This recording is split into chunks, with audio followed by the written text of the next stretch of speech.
né censura. Va ora in onda Chilometro Zero, agricoltura, pesca e ambiente, a cura di Lorenzo Viviani.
She was the daughter of a wealthy Florentine. Oh yeah. Freedom and weep was her adjustable slogan.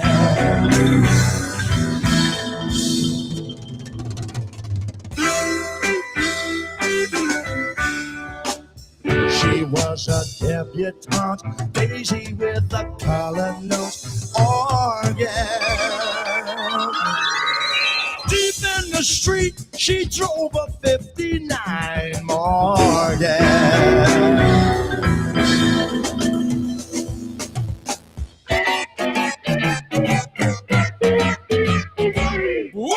That's the kind of step she takes.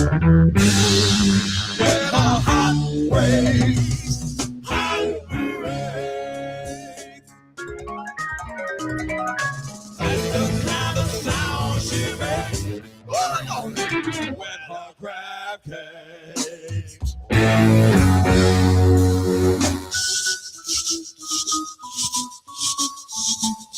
She didn't like it when her fan belt shrunk and got shorter. Ointment, battery leaks could nearly cost her a quarter.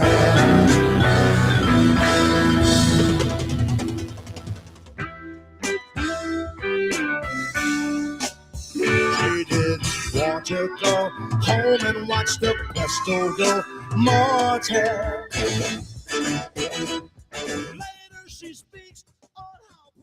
Buonasera, a voi la linea.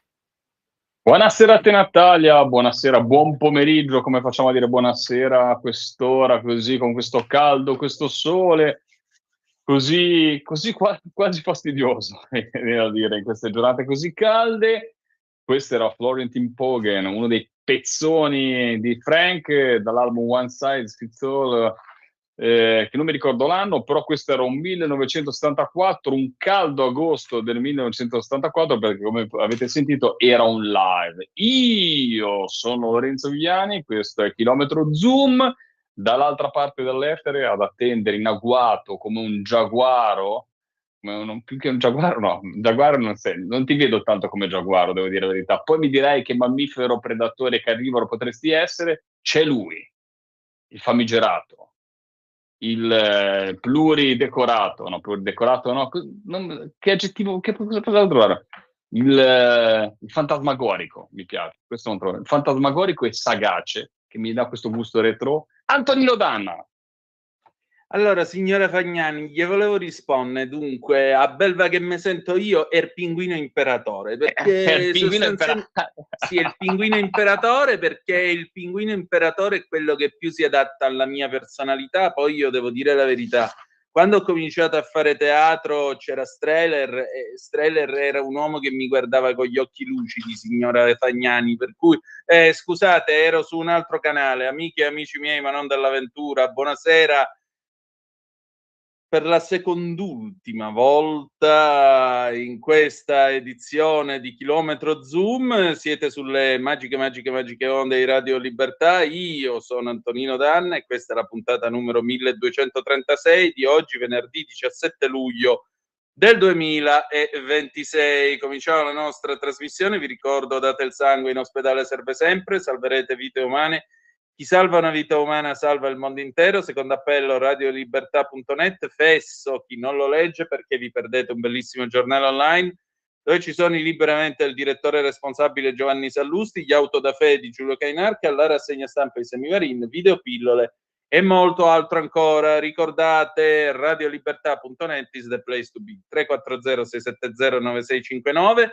Se avete voglia di dire la vostra attraverso la WhatsApp o il WhatsApp, oppure 0292947222, se avete voglia di dire la vostra attraverso quel magnifico oggetto che è il telefono. Infine, martedì mattina 21 di luglio io porterò la Vespa in officina dai miei amici di Obimoto a Magenta, perché c'è da fare quantomeno le pastiglie dei freni di davanti, se non addirittura il disco, perché pensate, il 31 di luglio, mattina del 31 di luglio, io avvierò i miei 123 centimetri cubici e mi recherò, signore e signori, a casa di Lorenzo Viviani, da cui manderemo in onda Sembravi un po' l'ultima coso, come si chiama quello che puntata fa? di Chilometro Mi sembravi, Zoom. scusami, ti interrompo, perché hai fatto la respirazione tipo coso, come si chiama? Cosa?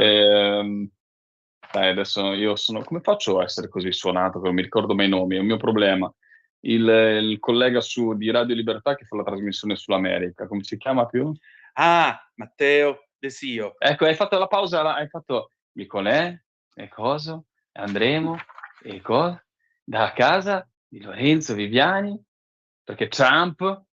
No, ok, niente, non c'entrava niente.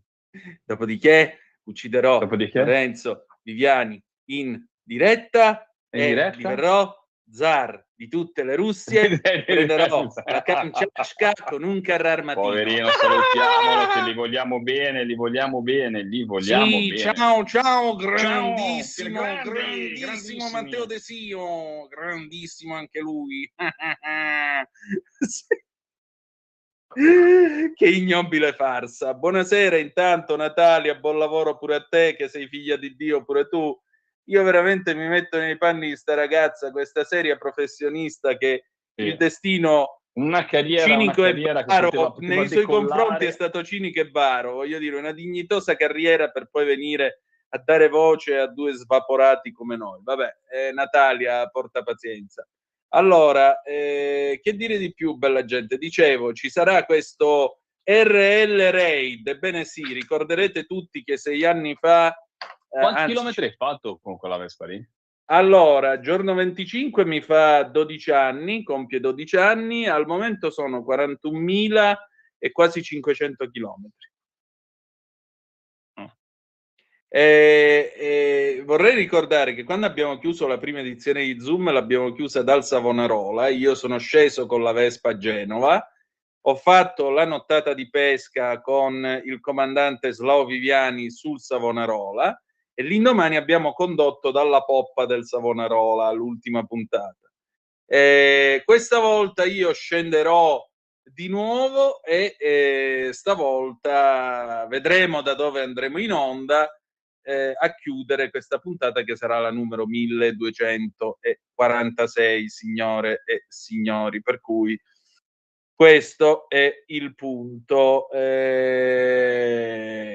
dire di più? Insomma, vi racconteremo anche questo viaggio, diciamo così, come potremmo dire, questo nostro...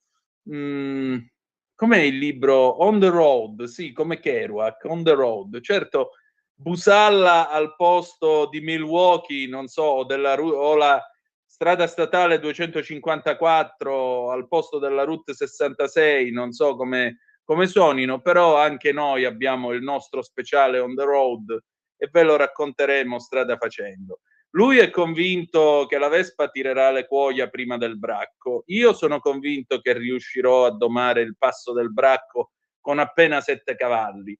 Voi che cosa ne pensate di tutto questo? Fatecelo sapere. 340 Ora accetterà la 670 sfida, la Vespa 9659. ce la farà. Comunque lì io proporrei di farla diventare, non so, un processo di beatificazione. Perché pensare con la povera bestia, sì, quella Sì, povera non c'è, è un Vespa bestia. mulo, è un È un mulo, muro, è quindi un ci muro, è sta. un muro.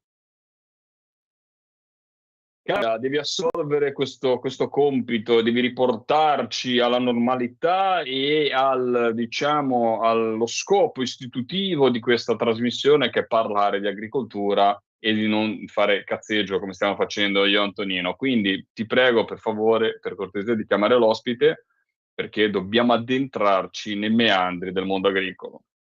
Ecco, intanto vi dico che l'ANSA batte adesso terremoto di magnitudo 7,4 al largo delle coste del Messico, allerta tsunami. E poi Ruggero in carcere a Bollate, Mattarella ha graziato la Minetti, si mette una mano sulla coscienza, Nordio va avanti sulla grazia. Leggevo poco fa che c'è l'ipotesi di una candidatura da parte della Lega. Se Matteo Salvini dovesse avanzare questa richiesta, questa proposta, anzi questa offerta a Ruggero, credo che farebbe un gesto, lasciamo stare la politica, io lo riterrei un gesto degno di un uomo. A livello politico penso che sarebbe pure giusto, perché darebbe a Ruggero la possibilità di uscire dal carcere. Per quanto riguarda la questione che lui stesso solleva, appunto, Mattarella ha graziato la Minetti, si mette una mano sulla coscienza, perché questo è un signore di 72 anni che gli hanno buttato 14 anni e 9 mesi dopo che ha subito 5 rapine violente. Ma Gli hanno infatti la spaccato la cosa, faccia. posso dire una cosa, che tanto se ne è parlato in lungo e largo, potete immaginare cosa ne penso, ed è inutile che lo esplicito, però il grande assente è lo Stato in tutto questo, Sì, no? sì. Cioè, quando te sei stato rapinato tutte quelle volte lì, E t'hanno pure pestato. dovresti essere risarcito dallo Stato, perché noi viviamo in una società, paghiamo le tasse, perché c'è un vivere civile. Ora, naturalmente lo Stato non ti può assicurare qualsiasi cosa, ma Sì, alla ennesima rapina che subisci, ragazzi, io pago le tasse perché ho dei servizi, pago le tasse, vivo in una comunità e accetto delle regole di una comunità, perché allora siamo sempre cornuti e bastonati, cioè paghiamo esatto. le tasse, rispettiamo le regole. Per quale motivo? Perché c'è un vivere civile, ci siamo dati delle regole, abbiamo formato una società. Puoi non formarla, puoi vivere un'anarchia più completa, puoi fare mille cose, no? L'evoluzione dell'uomo da sempre ce l'ha insegnato, poi ci sono tanti metodi abbiamo deciso di stare insieme. Stato, Certo. nazione, comunità europea, comuni, però ci sono delle regole e le devi Il rispettare contratto tutti, soprattutto sociale. il contratto sociale, bravissimo. Quando te subisci l'ennesimo Rapina. furto, rapina, dove vieni maltrattato te, tua moglie, viene rotta la mascella con un pugno, ma subisce anche una perdita, perché poi la perdita monetaria sembra che noi ci passiamo sopra. Uno non sa di fare una rapina, gli portano via 200.000 euro di merce e dice, vabbè, tanto è un gioielliere, sembra quasi che se la sia... non dovevi fare il gioielliere, capisci? Cioè, Sì, è una sì, colpa sì. dell'imprenditore, quindi non dovevi farlo, perché hai accumulato delle ricchezze? O accumuli le ricchezze, quindi è giusto che qualcuno prima o poi dica, me le vado a prendere, no? Cioè, è un Certo. concetto terrificante e lo Stato deve rispondere di queste cose in qualche maniera. Lo so che è un concetto ultra populista quello che dico, ma non è possibile, perché viene meno quello che dicevi bene prima, il contratto sociale. Esatto. Uno non può essere rapinato 27 volte e subire tutto questo. Cioè Comunque, la vera diciamo, secondo me,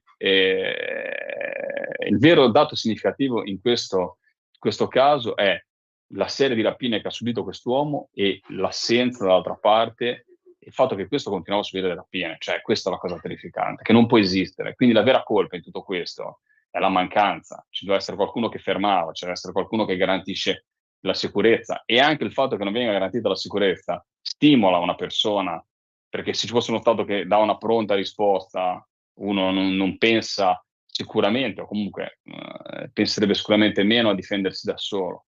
È un problema, È un grandissimo problema. Decisamente. Abbiamo l'ospite al telefono. E allora ritorniamo con tutti e due i piedi nel mondo agricolo, perché vi presentiamo questo pomeriggio il dottor Alberto Amoroso, presidente di AIFO, Associazione Italiana Frantoiani Oleari. Grazie intanto Alberto per essere questo pomeriggio con noi, e ti abbiamo chiamato a parte per chiederti, ora è un po' presto per la raccolta delle stagioni, ti chiederò come va la maturazione delle piante, perché per quanto riguarda la vendemmia, ti parlo da uomo delle Cinque Terre, stanno facendo già i test e sembra quasi pronta la vendemmia, perché con questo caldo, quindi poi ti chiederemo le olive, come stanno andando le piante e come sopravvivono anche loro al caldo, come a parte l'olivo una pianta resistente, però magari ci puoi raccontare qualcosa. Però ti abbiamo chiamato proprio per parlare di una notizia che è uscita pochi giorni fa sulla stampa, è proprio questo nuovo provvedimento da parte del governo sul divieto di miscelazione, no, dell'olio extravergine, e quindi nasce questo titolo che possiamo leggere anche dalla Verità: stop all'olio extravergine impuro, questo provvedimento del MASAF. Del Ministero dell'Agricoltura. Ci puoi raccontare qualcosa di più? In cosa consiste e cosa cambia per voi materialmente? Intanto ti ringrazio Antonino per la chiamata e saluto te e tutti i radioascoltatori. Questa nuova circolare va a disciplinare e a rispettare quelle che sono le categorie merceologiche dell'olio, cioè comunque vieta sul territorio italiano la possibilità di miscelare un olio di categoria inferiore, come può essere l'olio di oliva vergine, con l'olio extravergine di oliva, e questa miscelazione fino ad oggi avrebbe permesso e permette all'olio di qualità inferiore, che è quello di oliva vergine, ad elevarsi di qualità e a diventare extravergine di oliva. Questa circolare ministeriale sicuramente tiene conto della informazione da dare al consumatore finale, permette di tutelare la qualità dell'extravergine di oliva, che comunque è un olio di categoria superiore, lo dice la normativa europea e la normativa italiana.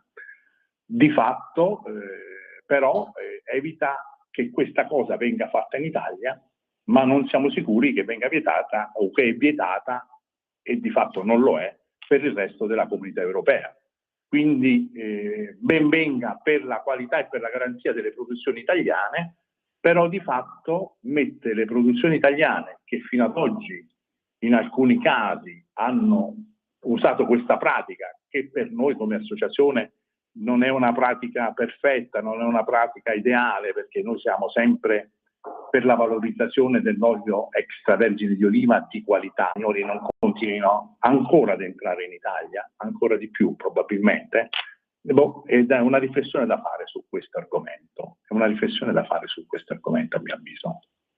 Assolutamente, ma poi è un po' il tema di tutto, lo diciamo sempre in questa trasmissione, poi lascio la parola a Antonino, magari può fare qualche domanda anche più dal carattere generale, se può stare qualche minuto con noi, ma è un po' il problema di tutto, va benissimo, si certifica la qualità e serve per dare ancora più lustro, perché poi tutti i controlli, regole, noi dobbiamo farli diventare, lo dico anche sempre nel mondo della pesca, dove quello diciamo di mia appartenenza, un valore aggiunto. Io lo dico sempre, purtroppo degli aggravi burocratici a volte e la ridondanza dei controlli dobbiamo anche sfruttarli per far capire che il nostro prodotto, come prodotto italiano, molte volte, la maggior parte delle volte, viene a dire superiore rispetto a tanti altri prodotti, proprio per i controlli e le regole che ha nella sua produzione.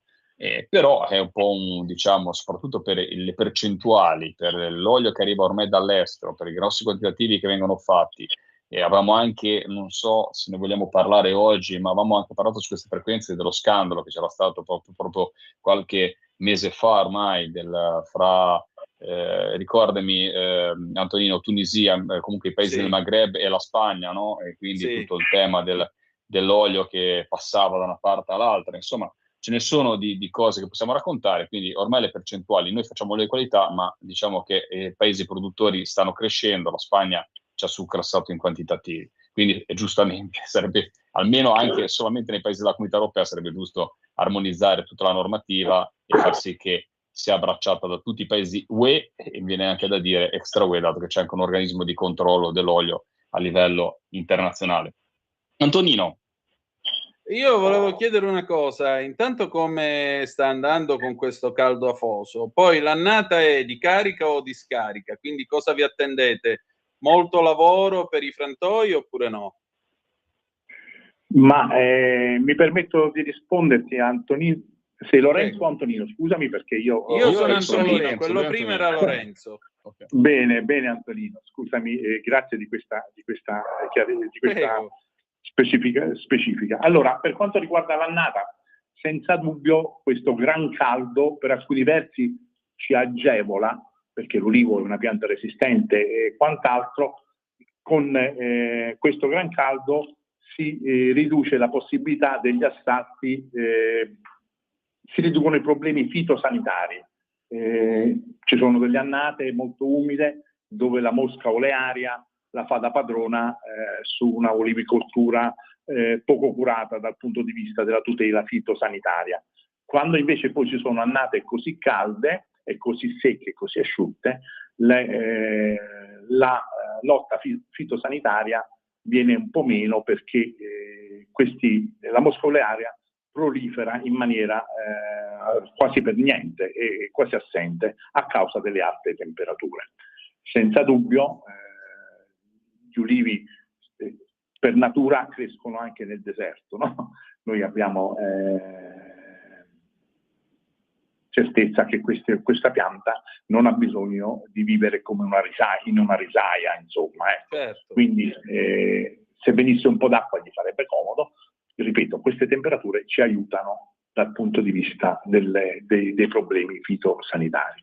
Poi da adesso alla raccolta, che comunque non sarà lontanissima, ma parliamo sempre di fine settembre, primi di ottobre, fare oggi delle previsioni è sempre un po' prematuro, perché potrebbero arrivare alluvioni, potrebbero arrivare grandinate che non sono ovviamente gradite, però le piante stanno sotto il cielo e quindi da adesso ad allora è difficile fare una quantificazione di quella che sarà l'annata. Poi di carico e scarico non è più sempre così, perché adesso l'agricoltore attento fa delle potature meno massicce proprio per evitare l'alternanza, laddove può, di un'annata di carico contro un'annata di scarico. Quindi dove si riesce a mediare questa cosa, le annate restano più o meno di produzione uguale anno per anno, non in tutte le parti d'Italia, La nostra necessità è comunque l'affermazione del prodotto italiano di qualità. Sulla grande distribuzione ci sono dei prezzi veramente impensabili per quello che è il costo e per quello che è stato il costo della produzione dell'olio in Italia. Tutto questo crea un bel numero di problemi alla intera filiera, maggiormente ai frantoi e alle cooperative che oggi detengono l'olio della stagione conclusa, quindi della stagione 25-26, e ancora in parte invenduta perché c'è stato un crollo dei prezzi all'ingrosso, e tutto questo come associazione ci ha portato a chiedere al Ministero già da tempo delle misure strutturali che ci possano aiutare dal punto di vista finanziario e anche per la gestione dei depositi che oggi spesso sono pieni in prospettiva della campagna olearia che sta in arrivo. Questo Alberto... No, prego, scusami, ti faccio finire. Scusami, sì, assolutamente. Noi senza dubbio siamo contenti di queste misure che mirano ad elevare la qualità del prodotto italiano.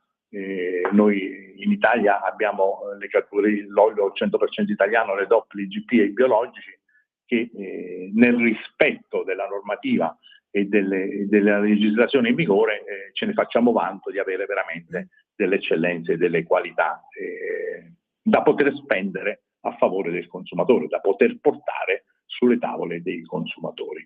Il governo, il Ministero in particolare, ha detto che ci inizierà ad aiutare con una campagna pubblicitaria importante, sia in Italia che all'estero, alla ricerca di una conferma di questa qualità e anche alla ricerca di mercati nuovi e economie emergenti che si avvicinano al consumo di olio extravergine di oliva di qualità, il condimento principe della dieta mediterranea. Insomma, assolutamente sì.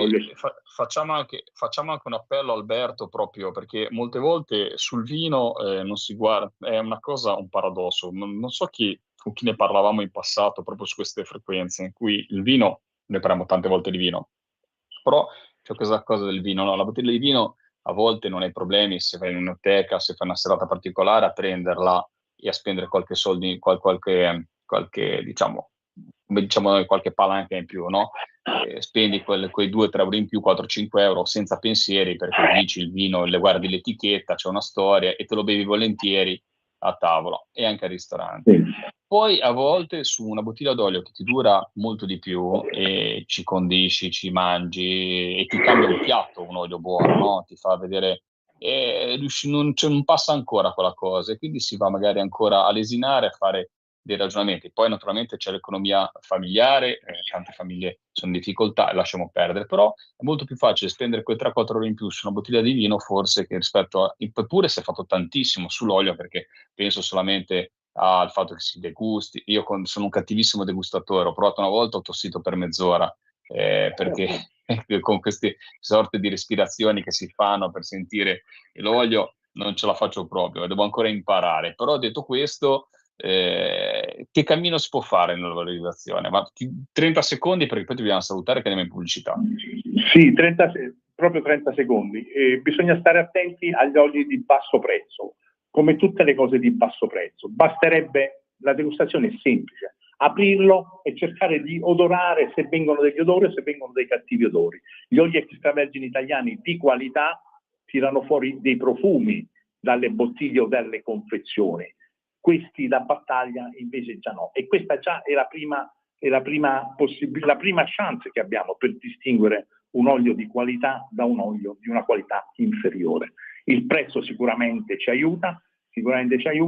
Io faccio un esempio semplice ma sciocco anche. Quando andiamo a cambiare l'olio alla nostra macchina, chiediamo al meccanico di mettere l'olio buono, perché abbiamo paura che si rovini il motore della macchina, per evitare di incorrere in delle spese impreviste e spesso esagerate. Perché l'olio che noi utilizziamo nella nostra dieta, nel nostro mangiare quotidiano, che ha delle proprietà salutistiche, farmaceutiche, perché lì vogliamo lesinare qualche centesimo? Perché poi l'incidenza pro capite o propietanza, parliamo veramente nell'ordine dei centesimi, rispetto. E allora ringraziamo con questa non provocazione, di dire, con questo buon consiglio salutiamo il dottor Alberto Moroso. Grazie Alberto di essere stato con noi, presidente di AIFO, Associazione Italiana Frantoiani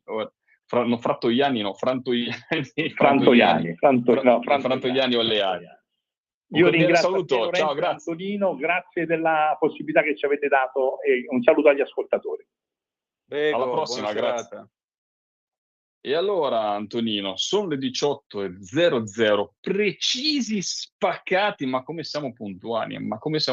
Allora lasciamo la parola al nostro direttore responsabile Giovanni Sallusti, liberamente. Sembravamo il coro dell'Antoniano. Vai, ciao. A dopo. Ciao. Avete ascoltato Chilometro Zero.